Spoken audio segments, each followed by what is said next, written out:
sudut akidah itu maknanya bila disebut Allah itu dalam diri dia, maka tak boleh dicakap perasaan itu pada orang lain. Jadi pemerintah terpaksa menghalang dia dan menahan dia. Maka Asy-Syibli rahimahullah menziarahinya seraya berkata, menziarahinya di penjara lah, ya, menziarahi maknanya dia di penjara. Ya Mansur Al-Hallaj, mal mahabbah, apakah itu mahabbah? Kita sebut hibbah, ya, kita sebut mahabbah. Dia sebenarnya daripada habib, mahabbah, daripada hububah, dibagi hub, kasih sayang. Apakah makna mahabbatullah? Ya, apakah makna mahabbatullah?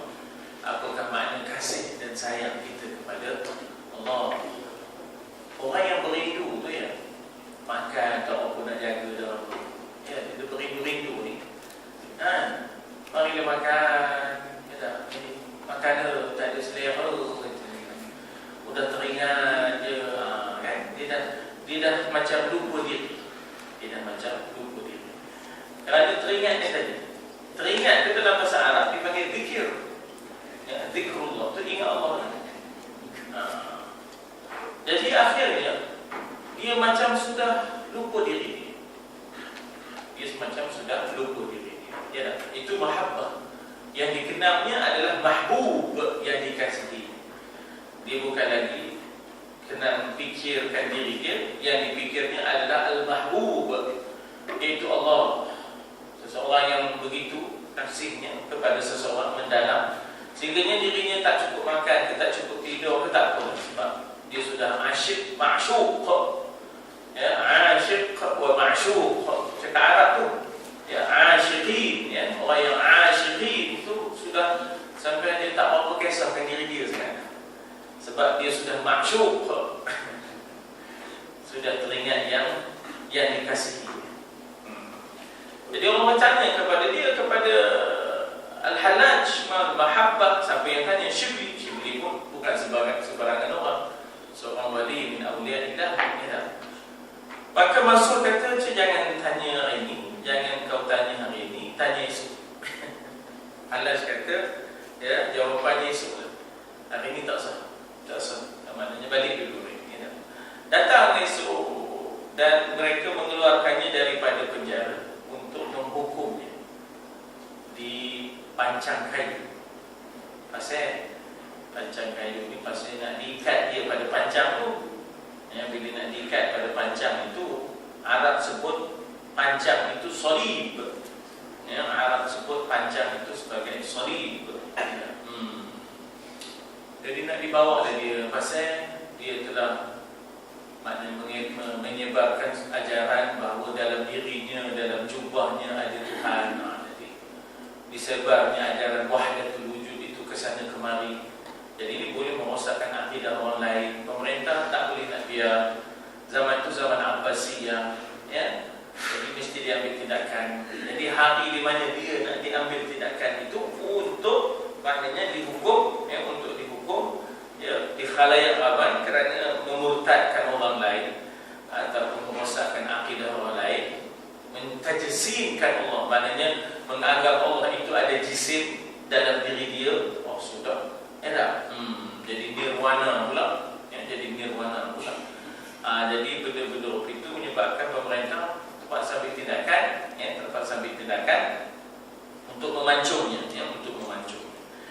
Jadi katanya apa di sini, ketika mana dia dikeluarkan, Syibli pun lalu di hadapannya dengan soalan dia, Mansur, ya Hallaj, ya, tentang nak tahu tentang bagaimana dia dikatakan mahabbah al-haqiqiyah, kasih dan rindu yang sebenar itu bagaimana, ya Hallaj.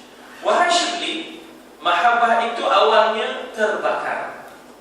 Terbakar maknanya dia dah tak peduli ke diri dia, dia sudah fana, ya, dia sudah fana, dia sudah maknanya tidak pedulikan diri dia, dia sudah maknanya tidak fikir lagi soal dirinya, soal keseronokannya, keselesaiannya, nafsunya, tak ada. Yang difikirkannya ialah al-mahbub, iaitu Allah.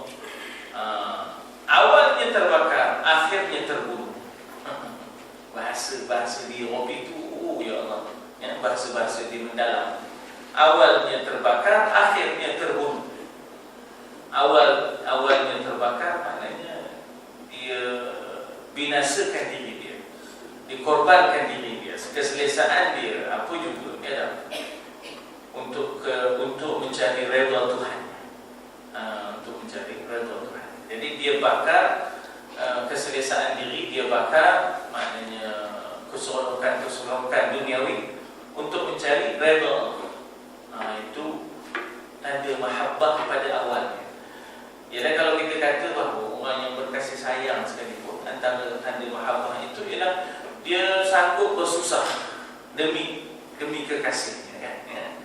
Jadi awalnya terbakar, maknanya dia membakar segala keselesaan dia demi kekasih. Dan mungkin akhirnya terbunuh. Biarlah dia benam diri dia, fanakan diri dia. Yang penting Allah kasih pada dia. Tak apalah apa jadi pun, ya tak apalah apa jadi pun, yang penting dia mendapat kasih sayang Allah. Sebab itulah maka kita tengok para sahabat itu sifatnya maknanya sanggup dia mengenepikan segala keselesaan demi mendapat kasih sayang Allah. Itulah yang dikatakan akhirnya terbunuh. Ya. Memang kita bunuh aja halasnya. Ya. Dan riwayatnya bila memancut darahnya, keluarlah la ilaha illallah, la ilaha illallah, la ilaha illallah. Ya tak? Maknanya darah itu memancut dan darahnya berzikir kepada Allah. Darahnya berzikir kepada Allah. Maknanya replika khat la ilaha illallah, la ilaha illallah. Maknanya bukan hanya mulutnya berzikir dengan zikir lisan, ya tak? Tetapi qalbinya. Bukan hanya zikirnya, zikir qauli, tetapi zikirnya sampai kepada zikir qalbi. Tapi ini pasal makam dia, ya, makam dia, level dia yang tak dapat nak dikongsikan dengan semua orang, ya. Sebab maknanya manusia itu dengan neracanya, ya, manusia itu dengan neraca. Jadi kita kata bahawa oleh kerana dia dari sudut akidahnya telah mentajsimkan Allah, menganggap Allah itu dalam diri dia, dan sudah akidahnya tak boleh cakap orang itu. Jadi akhirnya pemerintah telah menasihati dia, tapi dia kekal dengan fahaman dia, wahdatul wujud itu, tidak aku nampak melainkan Allah, tidak aku dengar melainkan Allah, tidak ada dalam diriku melainkan Allah itu.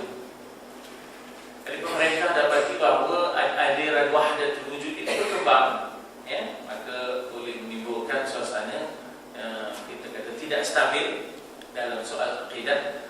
Disuruh bertaubat, dia tak mau bertaubat. Disuruh dia tarik balik, tak mau ditarik balik, ya tak? Suruh dia simpan ajaran itu, tak mau dia disimpan. Akhirnya kena ambil tindakan terhadap ajaran yang pada akidahnya, pada zahirnya, ya, kita kata menyesatkan, ya, menyesatkan. Ada perasaan dia dalam hati dia, apa yang dia rasa, apa yang dia lihat, apa yang dia renung, itu untuk diri dia, bukan untuk orang lain. Sebab nanti akan menimbulkan suasana kecoh, hilang keseimbangan syarak, ya tak? Hilang maknanya nilai syarak dan sebagainya. Baik, dia dibunuh dan akhirnya berzikirlah, termasuk dakwahnya bukan hanya qaulinya, bahkan maknanya qalbi berzikir, maka kelihatanlah la ilaha illallah dan la ilaha illallah. Jadi itu yang dimaksudkan awalnya terbakar, akhirnya terbunuh. Awalnya bakarlah nafsu, bakarlah keseronokan, bakarlah maknanya kita kata dunia ini demi mencari kasih sayang Allah. Kalau ibarat Allah berkasih sayang, maknanya korbankanlah segala keselesaan, kerinduan, segala keselesaan demi kekasih. Korbankanlah segala maknanya kita kata kelapangan demi kekasih. Korbankanlah segala kesibukan demi kekasih.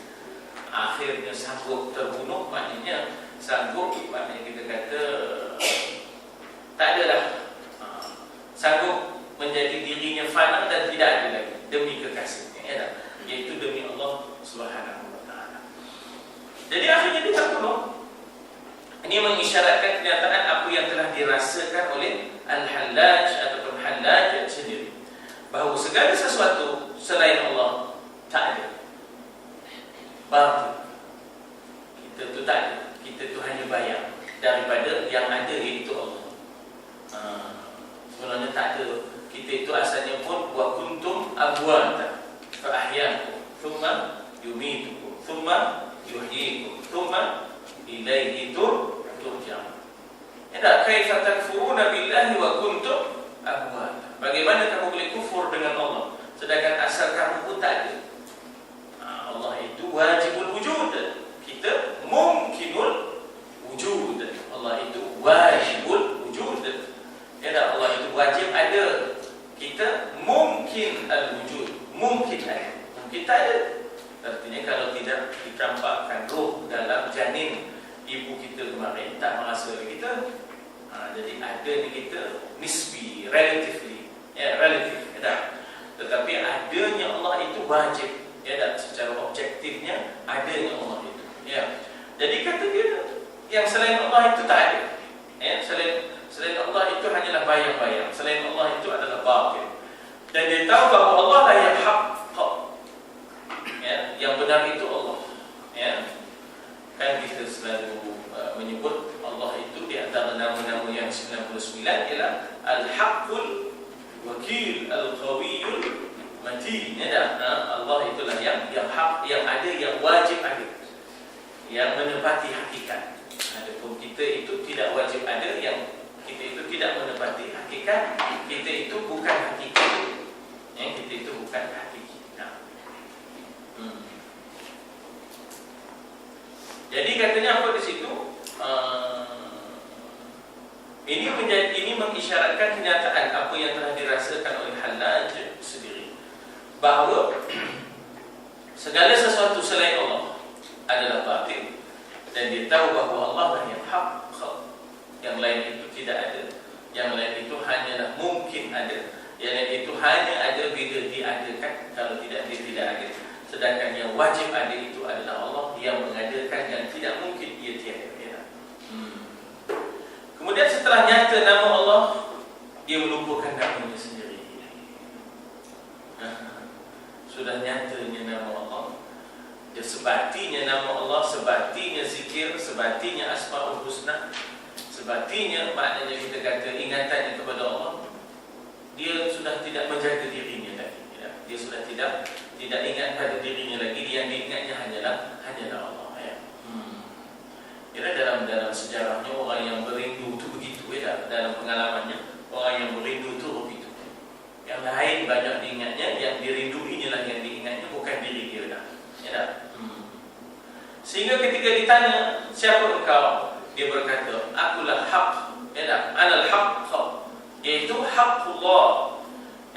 Maknanya manusia itu adalah, maknanya kita kata di antara, ya, sifat Allah iaitu mengadakan dan meniadakan, ya. Di antara maknanya dipanggil yang dipanggil apa dia panggil, yang dipanggil ijad wa i'dam wa ibdad.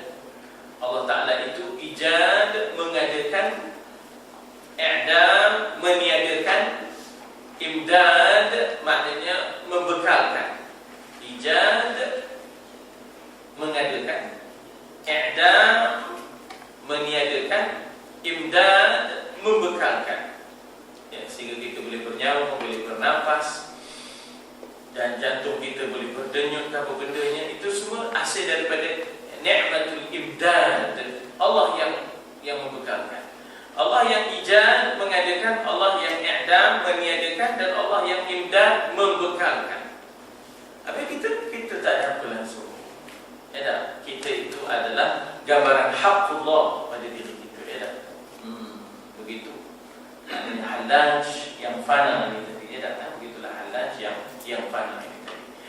Jadi maknanya, ya, walaupun ada ketinggian makam dan kepahaman dan perasaan, tapi bukan semua benda boleh dikongsi, ya. Bukan semua benda boleh dikongsi dengan orang biasa. Kalau ibaratnya kita kata cerita orang tua nak berkongsi dengan budak, jadi budak terpening, ya. Budak terpening. Kata orang tua berlaku, belum duduk dah belunjuk. Budak tu tengok, aku duduk, aku belunjuk. Belum duduk dah belunjuk. Aku kata pukul, nyo juga dah merasa. Budak tu, aku pula pukul.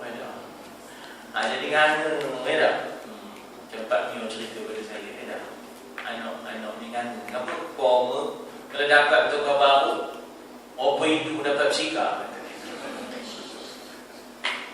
Nanti anak-anak tanya, tok cucu pun tanya, apa kita Hindu dapat bersikap? Orang punya Hindu dapat bersikap. Turun bukit pun kayu. Turun bukit pun kayu. Turun bukit tak payah kayu lah. Hindu dapat bersikap. Turun bukit perkaumannya. Kesamaan. Turun bukit pun kayu. Kalau bukan dapat untuk kabar, itu rokok ni dah. Itu rokok. Turun bukit benda kami ya. Nah itu nak ceritanya bahasa yang tak sama. Maknanya kita kata khatibun nas ala qadri uqulihim. Kata Nabi, bicaralah akan manusia atas kadar akalnya. Putih wayang kan cakap tak kena putih wayang. Jadi begitu Nabi meraihkan bahawa likulli maqam maqal, kata Nabi. Bagi setiap maqam kedudukan itu ada bicaranya, ada maqalnya.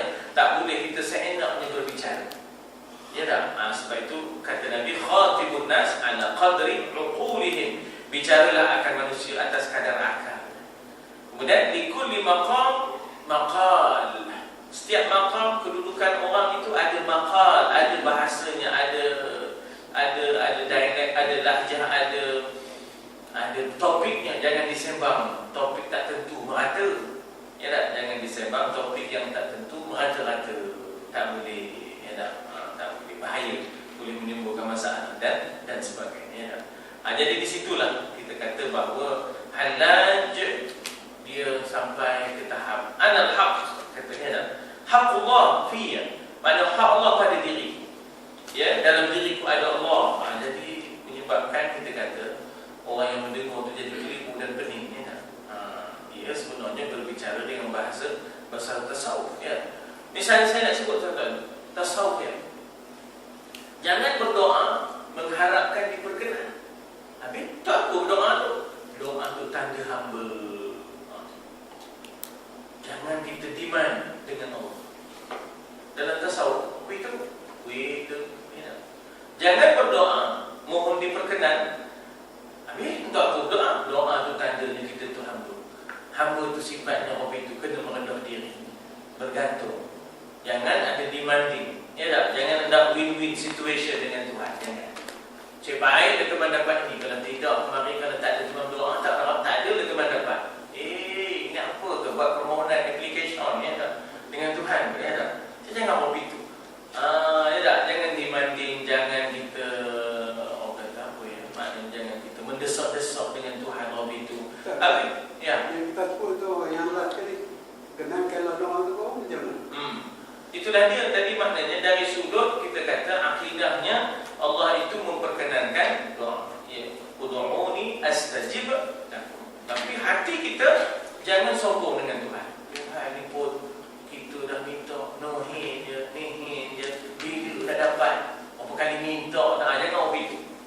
Lebih kepada kita punya humbleness, lebih kepada kerendahan diri kita. Ya tak? Kita pecahkan dan bakarkan diri kita, maksudnya lebih kepada situ. Bukan kita ambil ayat ud'uni astajib lakum itu, doalah kepadaku nescaya aku akan perkenan kita, untuk tiba-tiba kita menjadi sombong bila lagi Tuhan. Mana kita? Ya tak? Tak ada belahara pun, tak ada nampak apa pun. Ya tak? Jangan begitu. Ilmu tasawuf mengimbangi ya akidah tadi, iaitu apa? Hendaklah kita berdoa kerana kita hamba, itu saja. Hendaklah kita berdoa kerana kita hamba. Sebab itu ilmu tasawuf kata yang murni itu Allah dalam bentuknya, pada masanya dan pada ketikanya. Bukan pada bentuk yang kita hendak, bukan pada masa yang kita hendak, dan bukan pada tempat yang kita hendak. Allah kurniakan, ya, mustajabkan, tapi pada bentuk yang Ia kehendak, pada masa yang Ia kehendak, pada tempat yang Ia kehendak, bukan pada masa yang kita tentukan. Kita dengan sultan boleh ke kita buat pada masa? Jika ada perkenan tuanku Ampun Patih, kurniakanlah pada Patih tanah seekar di Senangor, tepi sungai, ujung bulan.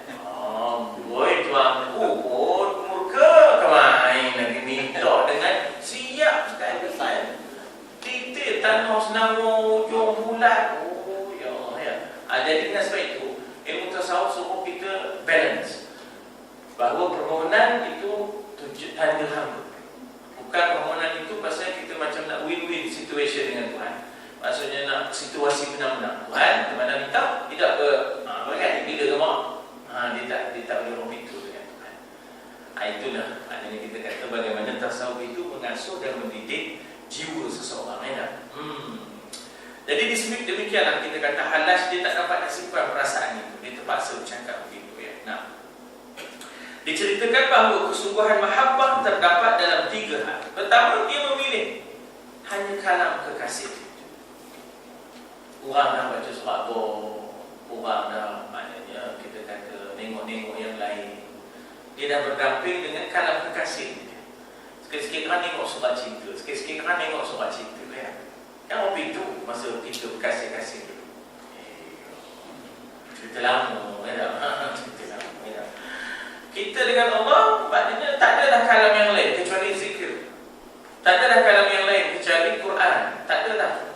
Itu satu tanda mahabbah hakikiyah. Orang dah tak ada dah. Nak nyembah dunia ni tak ada. Banyaknya dengan tasbih dia, banyaknya dengan zikir dia, banyaknya dengan Quran dia. Itu tanda satu, itu tanda mahabbah. Dia hanya memilih kalam kekasih daripada ucapan selainnya. Tak ada berapa minat tengok televisi dah pun dia dah. Jangan setengah orang lagi tak ngajak televisi, lagi tak baca surah khabar. Tahu lah ini rasa kacau tak kena. Dia kenapa kacau tak kena? Tahu lah siapa kacau tak kena. Rasa macam tak sempurna. Teman tak baca surah apa katanya tu. Padahal kita sebenarnya jawab lagi tak zikir subhanallah walhamdulillah wa la ilaha illallah wallahu akbar 33 kali lepas sembahyang. Selagi tak baca Quran dalam masa sehari semalam itu ada kita membaca Quran, lagi kita tidak berdoa memohon, lagi kita tidak la ilaha illallah wahdahu la syarikalah, lagi itulah kita tak akan rasa senang duduk. Kita kena cover juga macam mana pun ya tak? Kena juga kita maknanya buat usaha juga untuk memenuhkan zikir-zikir itu untuk perdampingan kita dengan Allah. Masa bersalah sungguh tak ada istighfar dan sebagainya. Pasal dia hanya berdamping dengan kalam kekasihnya daripada ucapan selain. Jadi setengah orang tak kalam dunia itu nombor 1 apa pihak pun dia tak. Bukan Quran subuh-subuh tu. Abang dulu. Tak. Kalau tidak kacau tak kena katanya. Itu yang angin tu. Wah kacau yo kena. Dia memilih berdamping dengan kekasihnya daripada berdampingan dengan selainnya. Jadi banyak uzlahnya, banyak khulwahnya, banyak berlaku dengan kekasihnya, kurang dah berlaku dengan selainnya. Ya tak? Kurang dah berlaku dengan selainnya. Dia banyak uzlah, dia banyak khulwah, dia banyak berdamping dengan Allah, kurang berdamping dengan makhluk Allah. Dia memilih mendapat kerelaan kekasihnya, kasih sayang, kerelaan ya, daripada kekasih. Bukan kerelaan daripada selainnya, daripada manusia. Bukan mencari redha manusia dengan menempa kemurkaan Allah. Dia mencari keredaan Allah walaupun dimurkai manusia. Tengok orang ramai-ramai, tiba-tiba dia bang ya.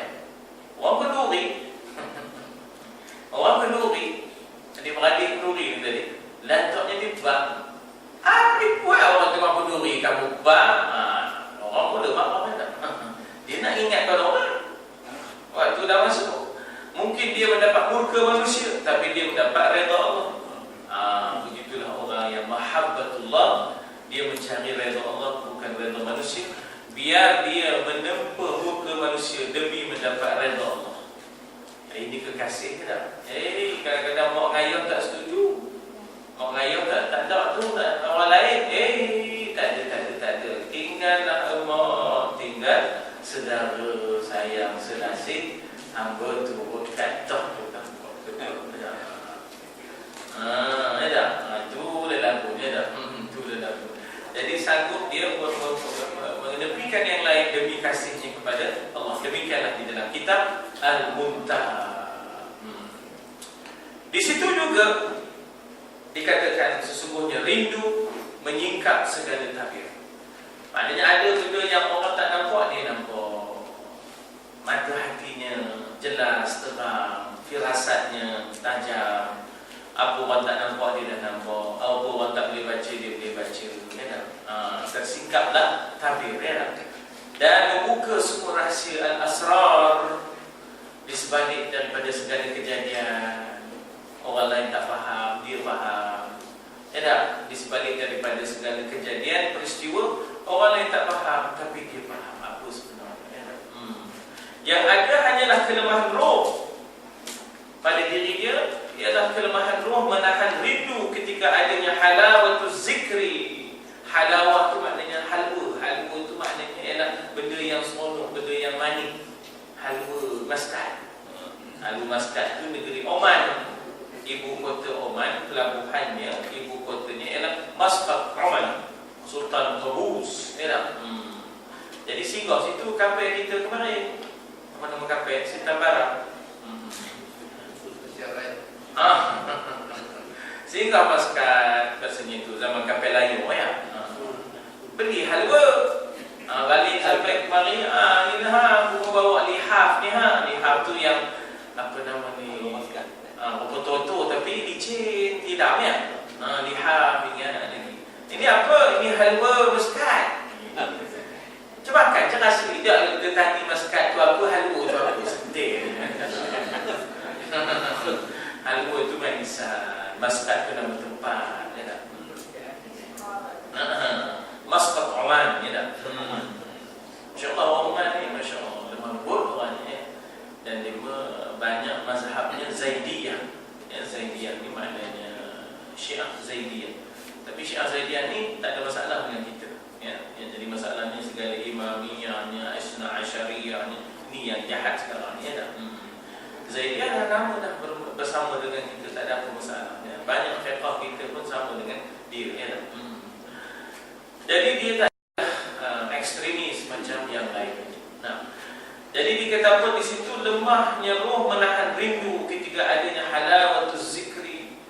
Ya, mencari-cari maknanya peluang untuk dapat mati pada jalan Allah, mencari peluang untuk maknanya berdamping dengan Allah. Begitu ya. Sehingga kalau salah satu anggota badannya dipotong, dia tidak merasakan sakit kerana halawah itu tadi. Ini bagaimana kita lihat ada sahabat siapa namanya Sayyidina Ali, ya, kena panah. Nak dicabut sakit. Dia kata, bagi saya solat, cabutlah masa solat, nescaya tak akan rasa sakit. Ya Allah, kita kalau dah kena panah solat setinggi, lepas itu tak usah kata kena panah, tak tengah sembahyang dan tak dinyamuk pun. Sayyidina Ali ni dia kata dia kena panah dan kena cabut sakit, benda yang bercabang. Ujung panah tu, ujung mata tu bercabang, mata anak panah tu bercabang. Tak boleh gini, dia saya sembahyang. Masa saya sembahyang kan cabut dulu, ya. Oh Allah, kenapa? Udah tak terasanya sakit. Kenapa? Halawahnya dia sembahyang, manisnya dia sembahyang, seronoknya dia sembahyang, gembiranya dia berdamping dengan Allah. Udah tak ingat yang lain. Ya Allah, yang no dah rasanya. Ya no, kita tengah sembahyang, oh banyak no ingat yang lain. Yang masih itu aku banyak pun ingat yang lain. Aduh, dia ngajak aku 24 bulan. Sabtu kan, hari ni 40 bulan. Aduh, ya Allah, banyak aku letak kunci tadi. Dia buat aku. Dia merabu pula, merabu poket. Dia dah merabu poket. Ayo, tadi kan tutup ke betul. Angkat budak air pun. Ya Allah, masih itu. Siapa pula tadi faham pula sebuah sembahyang. Gampang, jangan kecucu. Oh, ya Allah, dia. Habis kita weh, ada? Habis. Ada sahabat yang bangunan runtuh haram sedar. Ada sahabat yang bangunan runtuh haram sedar. Dia tengah sembahyang. Oh, ada dari kita buka. Dia tak sedar bangunan runtuh. Asyiknya dia di dalam bermunajat, dia bercakap-cakap dengan Allah Subhanahu wa taala, ya. Diceritakan bahawa seorang laki-laki sedang mandi di Sungai Furat, Baghdad lah. Ya, Sungai Furat ni hulunya di Turki, tengahnya di Syria, utara Syria. Ya, ujungnya di kuala dia adalah di Baghdad. Ya, terus ke Laut Parsi, terus ke Laut Parsi. Maknanya dia lalu 3 negara. Macam Sungai Nil juga. Ya, Sungai Nil itu datang daripada Ethiopia, daripada Sudan sampai ke Mesir, sampai ke Iskandaria, lalu bertemu dengan Laut Mediterranean. Sungai ini. Begitulah Sungai Furat. Ya. Allahu Akbar. Jadi maknanya di situ dia mendengar seorang laki-laki membaca wamtazul yauma ayyuhal mujrimun. Ya, wahai orang-orang yang berdosa, yang melakukan dosa, berpisahlah kamu ke tepi.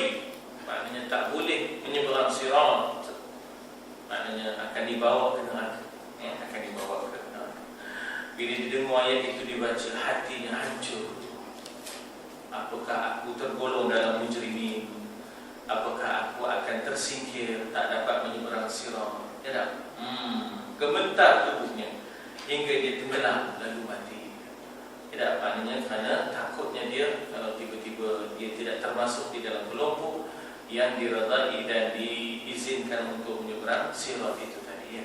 Jadi ini maknanya bagaimana kerinduannya kepada redha Allah itu, sehingga dia binasa untuk diri dia, dia binasa kerana yang dicarinya adalah redha Allah Subhanahu wa taala. Dari Muhammad ibn Abdullah al-Baghdadi, itu gelar itu. Baghdadi itu maknanya gelar. Barangkali Muhammad bin Abdullah itu ramai, jadi disebut al-Baghdadi. Macam Syekh Idris itu ramai, disebut Marbar. Itu basic. Marbar. Wallahu a'lam. Kita berhenti dekat dari Muhammad bin Abdullah al-Baghdadi. Ada soalan sila? Ustaz. Ya. Ada arahan dulu dia ada Ismailiyah. Ismailiyah. Ismailiyah punya pengikut dia bukan dia kedua pada kumpulan ni. Aku maksud dia Ismailiyah. Nah, di mana? Arahan. Dulu ada nama arahan tu. Ismailiyah. Dia punya puak kumpulan pengikut dia tu dipanggil Ismailiyah. Arahan ini di mana ya? Pakistan. Dia tu ditimbang dengan Mac dia punya ada tu. Arahan dulu tu. Dia punya apa? Dia punya kekuasaan dia tu pada apa ni, pada timbangan dia tu dengan Mac itu tu. Jadi itu tak tahu. Wallahu a'lam. Tapi Pakistan India ni dia banyak juga melahirkan aliran-aliran yang asalnya daripada Islam, tapi kemudiannya dia melencong. Kemudiannya dia melencong. Yalah, kita ada Mirza Ulam, kita ada ajaran Qadiani, kita ada ajaran maknanya din ilahi, kita ada ini maknanya dicipta reka oleh manusia, ya, sehingga akhirnya maknanya terkeluar daripada agama Islam. Wallahu a'lam apakah Ismailiyah ini termasuk dalam kelompok yang menyeleweng ataupun tidak, ya. Arahan arahan. Ya, apakah kalau ada yang terpesong daripada akidah, kalau dia mendakwa diri mereka adalah nabi, kan? Kita tak dengar atau Ismailiyah ni, kan? Macam mana buat kamu?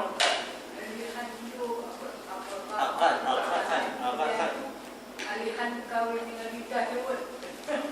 Kahwin dengan Dawud. Rita Dawud. Anak dia Jasmine. Anak dia Jasmine. Jadi aliran pemikirannya antara lain apa? Tak tahu ke itu. Dia tahu ada terpesong. Dia pemimpin Ismailiyah. Pemimpin arahan ni.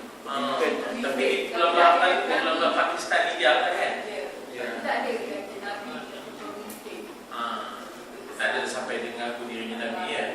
Tapi dia memimpin satu kelompok yang disebut sebagai Ismailiyah. Ya. Mungkin juga dia ada sandarkan kepada sesuatu, ya, daripada agama yang disebut sebagai agama Hanif. Agama Hanif iaitu millata abina Ibrahim Hanifah. Tapi di pemikiran-pemikiran.